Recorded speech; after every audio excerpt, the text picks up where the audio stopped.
Magandang gabi sa inyo lahat mga minamahal na kapatid, mga kaibigan, mga kasama at welcome po sa ating online Bible study sa gabing ito.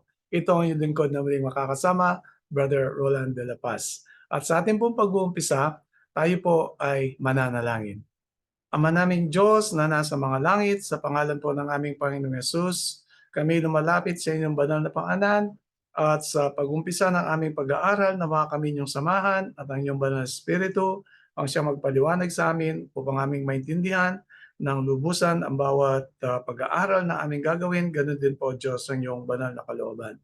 Pagpalain niyo po ang programang ito, lahat po ng mga nakatutok, nanonood at ang magkakaroon pa ng pagkakataon sa mga darating na araw na ito'y panoorin. Nawa o Diyos, ito'y maging kapakinabangan sa aming pananampalataya.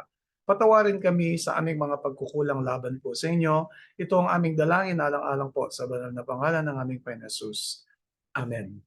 Sa muli po ay magandang umaga sa inyo lahat, sa lahat po ng ating mga kaibigan at mga kapatid na nanonood po ng programa nito. Nawa ang ating Panginoon na siyang sumainyo, magandang kalusugan, at ganoon din po ang kapayapaan mula sa ating Panginoon na siyang sumaatin. At sa oras pong ito, tayo po ay mag-umpisa na sa ating pag-aaral. Nawa ang bawat isa po ay handa na. So ang ating topic para po sa gabing ito ay pinamagatan pong The Day of Final Separation, ang araw ng huling paghihiwalay. Topic 246 na po tayo. Marami na tayong napag-aralan, marami na tayong natutunan. Nawa ito rin ay magkaroon ng kapangyarihan sa ating mga buhay bilang mga Kristiyano. At kung nais niyo pong i-share ang ating mga pag-aaral for public sharing po, ang ating YouTube channel, nandiyan lang po, search lang Roland de la Paz at pwede niyo na po i-share. Sang-ayon po sa mga topics na gusto niyo pong ibahagi sa inyo pong mga kaibigan o mga kakilala. So tayo po ay nandito ngayon upang pag-aralan itong topic na ito, at ang Bible ay nagsasabi mula po sa aklat ng Genesis hanggang sa Revelation ng iba't ibang mga hula o mga prophecies, no? At sa ating pag-aaral ngayon, ang prophecy studies po natin gagawin ngayon sa iba't ibang mga talata na galing po sa banal na kasulatan at kung paano nangyari noon, nangyayari sa kasalukuyan at mangyayari sa hinaharap. Ito po lahat ay nihayag ng ating Diyos sa pamamagitan ng pag-aaral ng mga prophecies na kanyang nihayag sa kanyang mga propeta. At kung ating tutunghayan ang unang subtopic para sa ngayon, all nations will be gathered together for execution of judgment. So, sa ngayon po ay merong tinatawag po na investigative judgment, sang-ayon sa banal na kasulatan, mula po nung pagtatapos ng 2,300 nights and days ng Daniel chapter 8:14, and the sanctuary shall be cleansed. Ito po ang paglilinis ng sanktuaryo, hindi po dito sa lupa, kundi sa langit, ay sang-ayon po sa Hebrews naman po 8 and 9 ay meron po tayong mataas na saserdote or high priest doon po sa langit, na makalangit na sanktuaryo na hindi po ito tinayo ng kamay ng tao nung mismo ng ating Diyos. So ngayon po ay ang simula ng tinatawag na masusing paghatol or investigative judgment ay noon nga pong 1844, at ito'y mag-uumpisa po sa bayan ng Diyos ang ayon sa 1 Peter chapter 4 verse 17. Kaya ngayon, ano pa yung inaasahan po natin sa panahon o sa araw ng huling paghihiwalay po? Dito po ay all nations will be gathered together for the execution of judgment. Ano po ang judgment na i-execute? Ano po yung ipapataw? Kung ano ang naging buhay natin dito sa lupa, ay doon po mababase ang paghatol sa atin ng langit. So sa Jude chapter 1 verse 14, and Enoch also, the seventh from Adam, prophesied of this saying, behold, the Lord cometh with 10,000 of his saints. So maging si Nunong Enoch, na siya po ay kabilang doon sa nasabing ikapitong salinlahi mula sa panahon po ni Adan, ay siya rin po ay nanghula o nag-prophesy, o siya po ay nagbigay din ng panawagan o pangangaral na ang ating Panginoon Jesus ay darating po kasama ng mga laksa-laksang mga anghel, o kaya po kasama rin yung mga banal na sinasabi pong Bible tungkol sa saints o banal, sila po yung mga maliligtas. No? At ang mga banal sa Bible, sila po ay buhay. At yan nga po, dahil sila ay muling babalik dito sa salibutan na ito, lahat po yan ay buhay, mga banal na yan. At yan po ay kasama sa execution o pataw ng kahatulan sa lahat po ng mga tao. Dito sa Jude chapter 1 verse 15, to execute judgment upon all. Yan po, para sa lahat daw ay ipapataw yung kahatulan. And to convince all that are ungodly among them of all their ungodly deeds, which they have ungodly committed, and of all their hard speeches which ungodly sinners have spoken against Him. So ito po yung mga hindi naniniwala sa salita ng Diyos. Hindi naniniwala sa kanyang mga propeta, hindi naniniwala maging sa ating Panginoon Kristo na sa kabila ng panawagan ng ating Panginoon, maging sa pangangasiwa ng banal na Espiritu, ay patuloy pong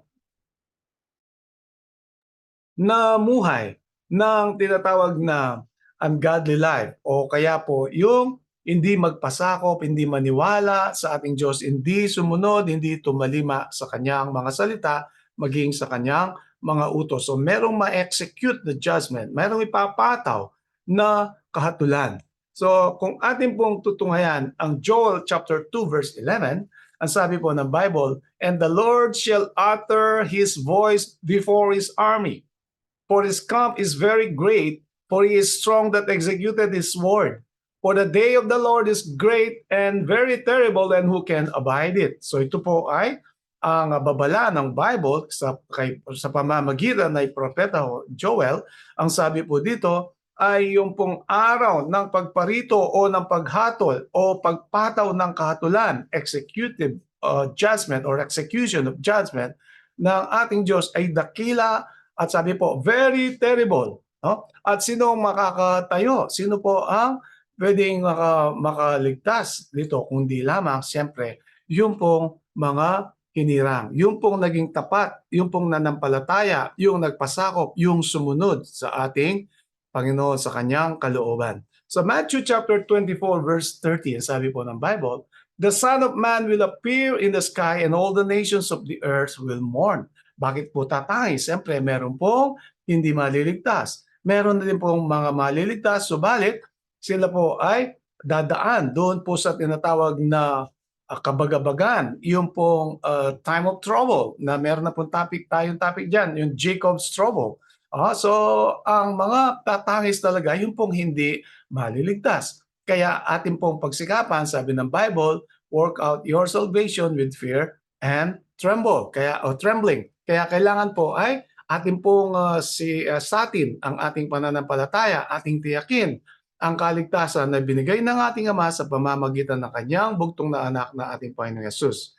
So, sa pagpapatuloy, they will see the Son of Man coming on the clouds of the sky with power and great glory. So yan po ay nakahula, nakaprophesy, yan po ay tiyak na mangyayari. Verse 31, and He shall send His angels with a great sound of a trumpet, and they shall gather together His elect from the four winds, from one end of the heaven to the other. So sa mga tweed, sa lahat ng dako ay iipunin itong mga ang kanyang mga hinirang, no? At kasama niya nga sa pagparito niya ang mga laksa-laksang mga angels. Pag sinabi yan po ng Bible, tiyak po na mangyayari. Sa Revelation chapter 19 verse 11, isa pang paglalarawan ng pagparito ng ating Panginoon. Ito po yung hinihintay ng lahat ng mga naniniwala, nanampalataya at umaasa sa Kanya. Sa kabila ng mga pagsubok, ang mga pag-uusig o kahirapan na maaring danasan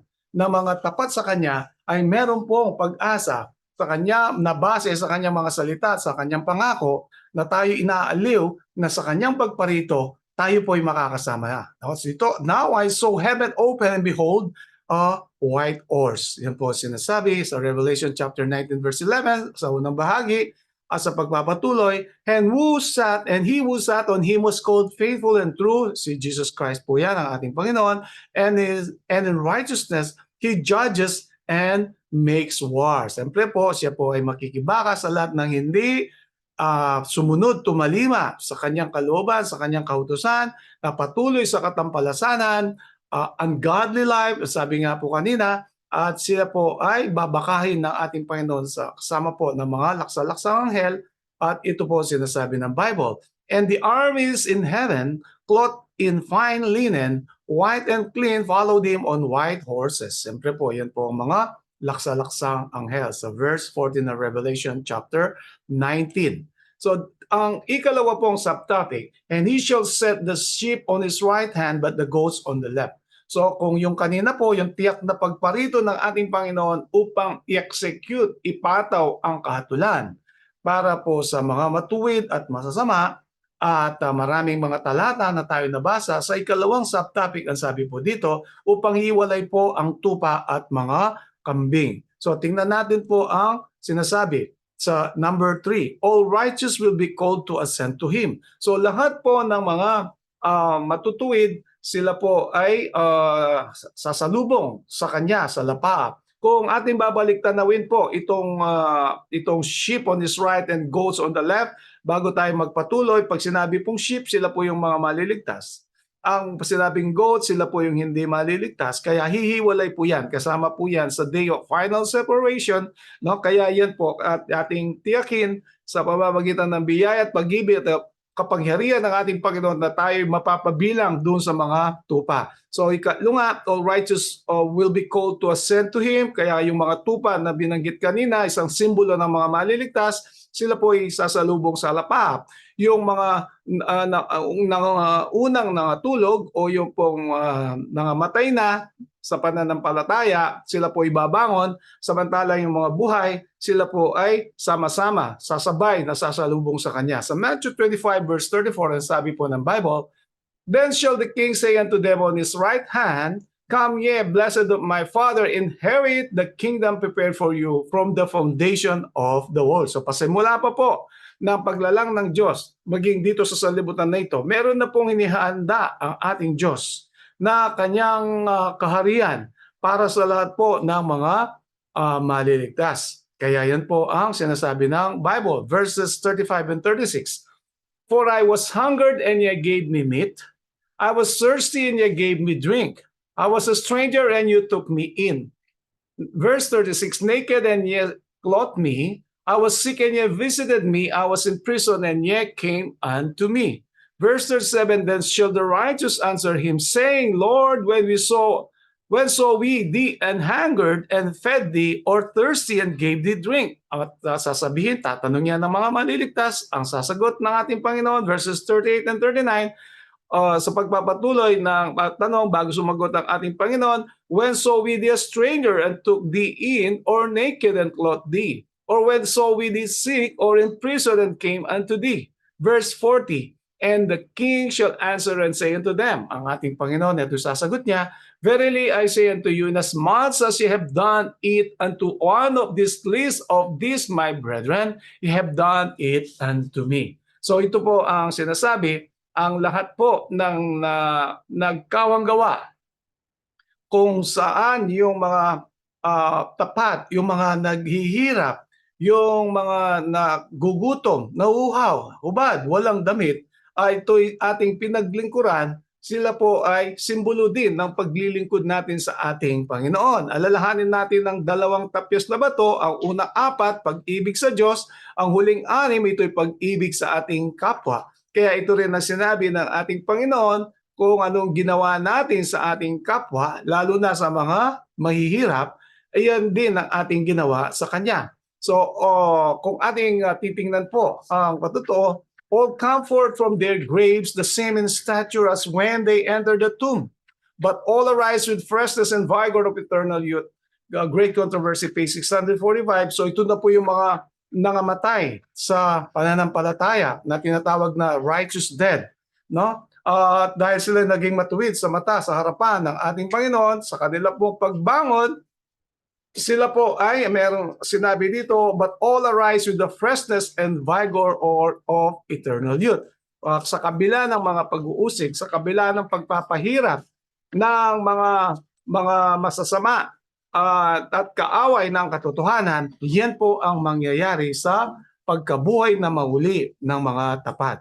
The living righteous are changed in a moment. So yun ang mga nabubuhay na mga matutuwid. Sila po'y mababago in a moment, sa isang saglit, in the twinkling of an eye, sa isang kisap mata, sa isang saglit, sila'y babaguhin ng ating Diyos. At the voice of God, they were glorified. Now they are made immortal, and with the risen saints are caught up to meet their Lord in the air. So pag sinabi pong the voice of God, maliwanag po sa atin yan bilang mga nag-aaral ng salita ng Diyos. Ito yung mga 100 kasali sa 144,000 at yun naman pong great multitude sa tinig naman din ng anak na ating Panginoon Kristo. Kaya ito po ang sinasabi po dito. So tayo po'y magpapatuloy sa ika-4 na subtopic, all living righteous will be changed in a moment and ascend to meet the Lord in the air. So yan po ang lahat ng mga nabubuhay, sila po ay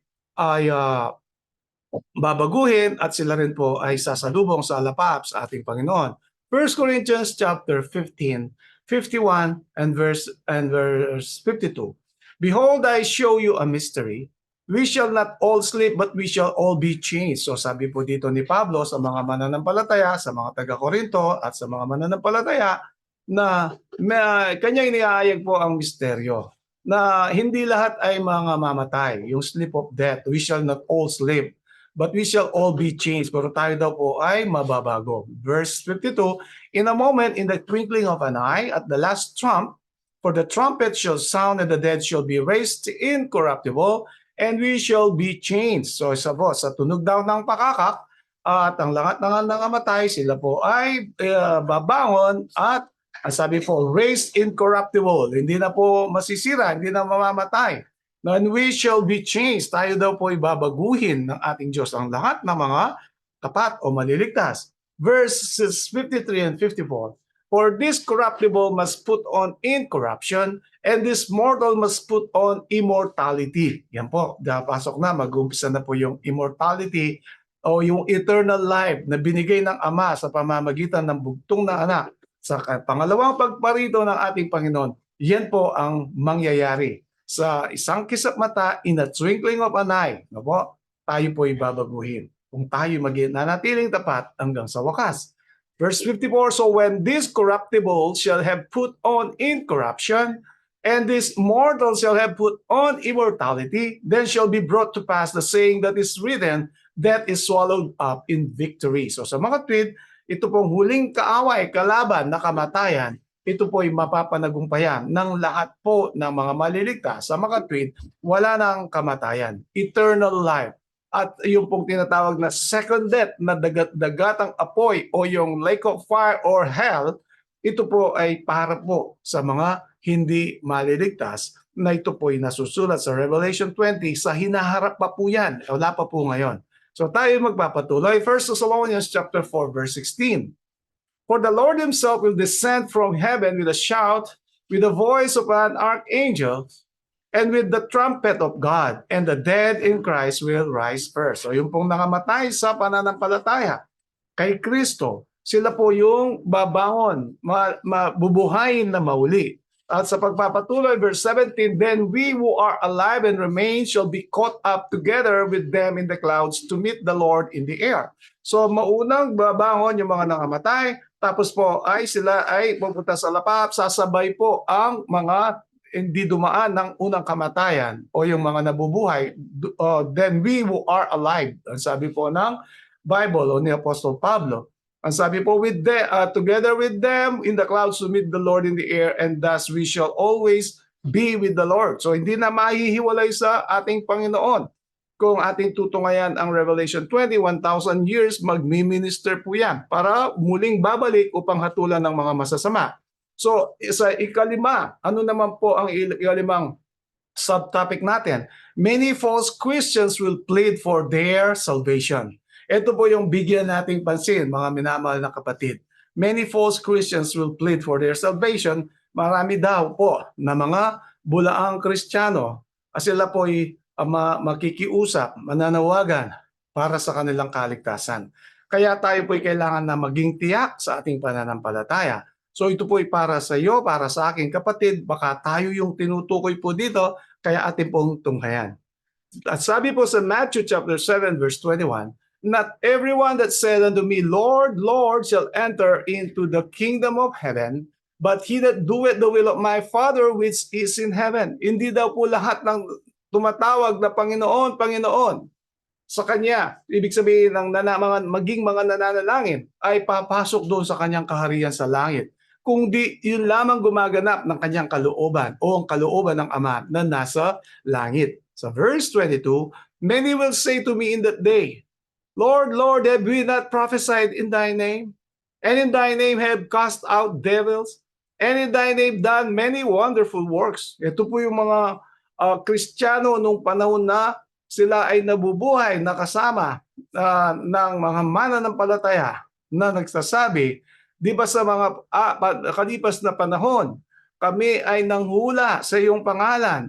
Kami ay nagpalabas ng masasamang espiritu at kami rin ay gumawa ng mga kababalaghan, wonderful works or miracles sa iyong pangalan. Yan po sinasabi ng Bible. So, subalit, ang sagot ng ating Panginoon, hindi ko kayo kilala. No? Hindi niya kikilalanin. So, kung ating tutungayan po ang spirit of prophecy, early writings, page 36, that I was shown a company who were howling in agony. On their garments was written in large characters, Thou art weighed in the balances or in the balance and found wanting. Tinimbang ka, ngunit kulang. And I asked who this company were. At tinanong ko kung sino ang mga grupo na ito. The angel said, these are they who have once kept the Sabbath and have given up. Minsan tayo po ay nagsasabi, nag-aangkin na tayo po yung mga commandment keepers. So ito po maging dito, mga commandment keepers, mga Sabbath keepers, ay sila po yung mga Sabbath keepers na binitawan nila ang katotohanan.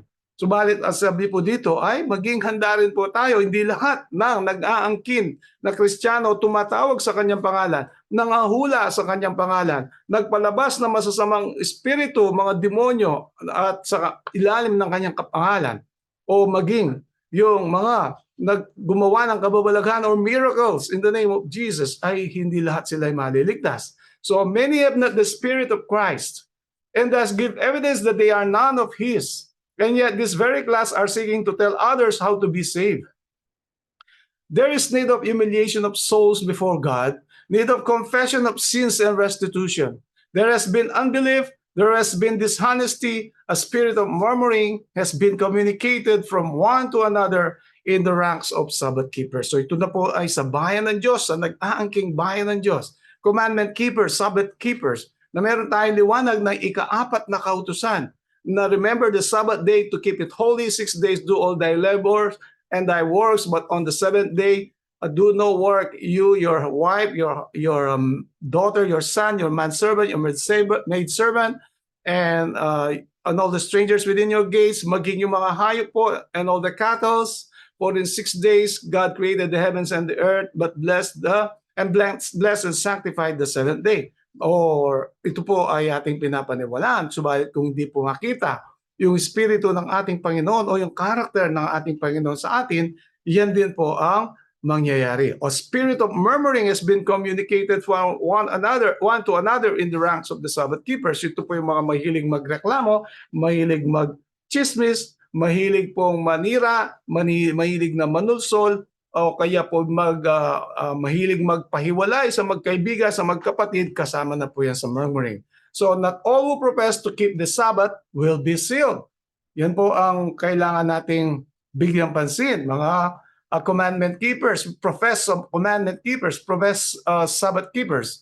Many will not receive the seal of God because they do not keep His commandments or bear the fruits of righteousness. Kung hindi raw tayo susunod sa 10 kautusan, o maging bunga ng katwiran, ito po lahat sa pamamagitan ng pananampalataya, ay hindi raw matatanggap yung tatak ng buhay na Diyos. Kaya ito po ay paalala sa bawat isa sa atin. So ang ika-6, they will wail aloud when rejected. So lahat po ng hindi na tinanggap ng ating Panginoon, bagamat sila'y nag-aangking bayan ng Diyos o Kristiyano o maging Sabbath keepers pa, ayan po, no? Pag sinabi ng Panginoon na hindi niya sila kilala, so sa ika-6 po na subtopic, they will wail aloud when rejected. Sila ay tatangis na malakas kapag sila po ay tinanggihan ng ating Panginoon. Matthew 7 verse 23. And then will I profess unto them, I never knew you. Depart from me, ye that work iniquity. Ito po yung medyo masaklap na sasagot sa atin ng ating Diyos. Pagkatapos po na tayo mag-angkin ng Kristiyano, na tayo ay nagpalabas ng masasamang espiritu sa kanyang pangalan, nangaghula ng aral sa kanyang pangalan, gumawa ng mga miracles, kababalaghan sa kanyang pangalan, tapos sasabihin po niya, I never knew you. Di ko kayo kilala. Lumayo ka sa akin na kayong gumagawa ng kasamaan. Ito po ang isasagot at ano po mangyayari. Sa verse 41, Matthew 25 verse 41, then shall he say also unto them on the left hand, depart from me, ye cursed, into everlasting fire prepared for the devil and his angels. Yan po, no? Ito yung sa kaliwa. Yun nga sinasabi na kambing kanina, sa kanan kung ang tupay sumisimbolo sa lahat ng sumusunod sa kanya, sa pastol na ating Panginoon, ng ating pastol, at pagkatapos po, yung mga kambing na sila sumisimbolo sa mga hindi maliligtas, yung patuloy sa katampalasanan, yan po ang mangyayari. Prepare for the devil and his angels. Kasama po dun sa everlasting fire o yung pong dagatang apoy. 25 verse 42 ng Matthew, for I was an hungered and ye gave me no meat. I was thirsty and ye gave me no drink. I was a stranger, ye you took me not in, naked and ye clothed me not, sick and in prison and ye visited me not. Then shall they also answer him, saying, Lord, when saw we thee an hunger, the thirst, or stranger, or naked, sick, or in prison, and did not minister unto thee? Muli ay sasabihin ng ating Panginoon. Then shall he answer them, saying, verily I say unto you, inasmuch as ye did it not to one of the least of these, ye did it not to me. Kaya tayo po yung ating pananampalataya sa ating Diyos. Una, ang unang tapyas na bato na tumutukoy sa pag-ibig natin sa Diyos. Ikalawang tapyas na bato sa pag-ibig natin sa kapwa. Honor thy father and thy mother. Thou shalt not kill. Thou shalt not commit adultery. Thou shalt not steal. Thou shalt not bear false witness against thy neighbor. Thou shalt not covet thy neighbor's wife at ang kanilang belongings, their children, their yung pong mga animals po nila, their cattle, no? Kaya maging maingat po tayo. So tayo magpapatuloy. I heard them cry with a loud voice, we have believed in thy coming and taught it with energy. And while they were speaking, their eyes would fall upon their garments and see the writing, and then they would wail aloud. So sa kabila ng pag-aangkin na sila'y mga lingkod ng ating Panginoon, gumagawa ng mga missionary works na may kasigasigan at na pangaral ang pagparito ng ating Panginoon. Subalit nakita daw ang kanilang mga damit sa makatwid. Ang katwiran ni Kristo hindi nakita kundi ang sariling katwiran. Ang sabi po dito, they would wail aloud. Ay sila'y mananangis ng malakas. Ay so that they had drunk of the deep waters and fouled the residue with their feet, trodden the Sabbath underfoot, and that was why they were weighing the balance and found wanting. Kaya po yung 10 kautusan, bagamat hindi makaliligtas, ay kapag ating sinalangsang, 1 John 3:4, ang pagsalangsang sa kautusan ay kasalanan. Subalit kung ito ay ating gagampanan sa pamamagitan po ng pananampalataya at sa katwiran ni Kristo, yan po ay ating masusunod lahat. At yan po ay nangangailangan ng training, ng zealousness, yung pong tinatawag na kasigasigan at katapatan sa lahat ng pagkakataon. And then Jesus had shut the door in the holy place and no man can open it, and that he had opened the door in the most holy place. Ito nga po yung 2,300 termination ng 2,300 nights and days sa makatwid at ng 1844, lumipat siya sa most holy place. Sa Revelation chapter 3 verses 7 and 8, yung pong shut door.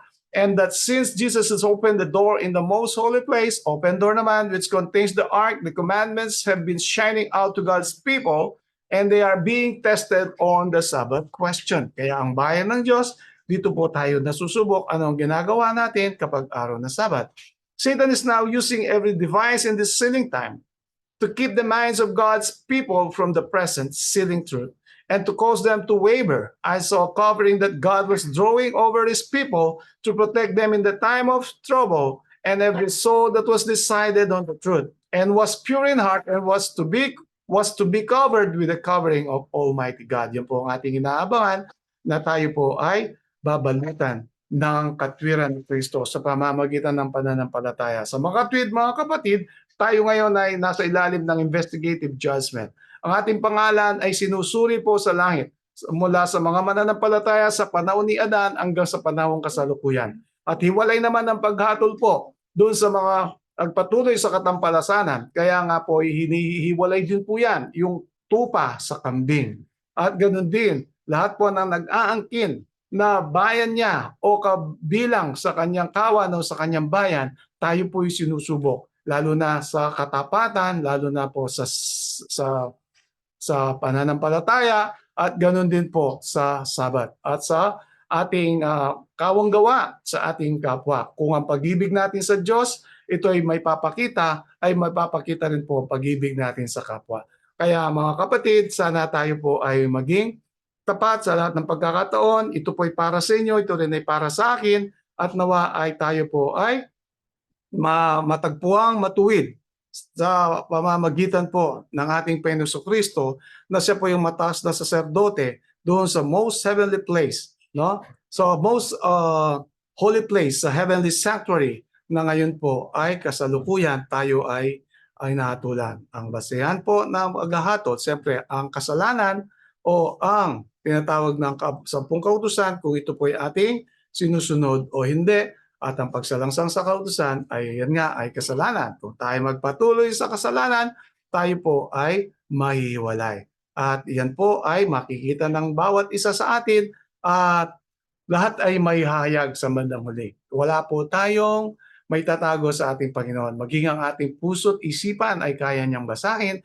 Kaya wala pong ibang katiyakan ng ating kaligtasan kundi ang manampalataya sa ating Panginoon Kristo, magpasakop at sumunod sa kanyang kalooban at sa kanyang kautusan sa kabila ng lahat ng pag-uusig o pagsubok o kahirapan na mararanasan natin, katulad ng mga naranasan ni Abel, ni Adan, ni Eva at mga susunod pang salinlahi hanggang sa New Testament, ang lahat ng mga disciples, ang lahat ng mga martyrs sa pangalan ng ating Panginoon sa pananampalataya. Yan din po ang ating mararanasan. Katulad ng sinabi sa Revelation chapter 12 verse 17, and the dragon was wrought with a woman and made war with a remnant of her seed who keep his commandments and have the testimony of Jesus. Yan po ang binabaka ng ating kaaway hanggang sa pagparito ng ating Panginoon. At tayo lamang ay magiging tiyak sa pamamagitan lamang ng ating Panginoon Jesus. Amen. So dito po magwawakas ang ating pag-aaral ngayong gabi ito. Kawa, marami po tayong natutunan at ating pong tatapusin sa isang panalangin. Ama naming banal na nasa mga langit, salamat po sa mga salita ng aming napakinggan. Salamat sa inyong kabutihan. Salamat po sa inyong pag-ibig. Salamat din po sa mga salita na ito na mababala at ng paghahanda upang kami po lahat ay maging handa sa panahon ng pagsubok at sa panahon ng pagparito ng aming Panginoon. Wala ni samang mawaglit sa amin. Manas man po na kami ng kamatayan, O Diyos, kami po ay inyong ibabangon mula po sa libing o sa kamatayan upang kami po ay sama-samang sumalubong sa lapap kasama ng mga nabubuhay sa panahon po na yon. Nawa, O Diyos, inyong dinggin ang aming dalangin, pagpalain niyo po ang aming mga taga-panood, pagpalain niyo po ang lahat na makakapanood po nito sa mga darating pang panahon, at ganoon din po, O Diyos, ang programang ito. Patawarin kami, O Diyos, sa aming mga pagkukulang, linisit kami sa dugo ng aming Panginoon, at pagpalain niyo rin po, O Diyos, ang lahat ng aming mga pag-aaral nawa ito'y magkaroon ng kapangyarihan sa aming buhay. Alang-alang po sa banal na pangalan ng aming Panginoon Jesus. Amen.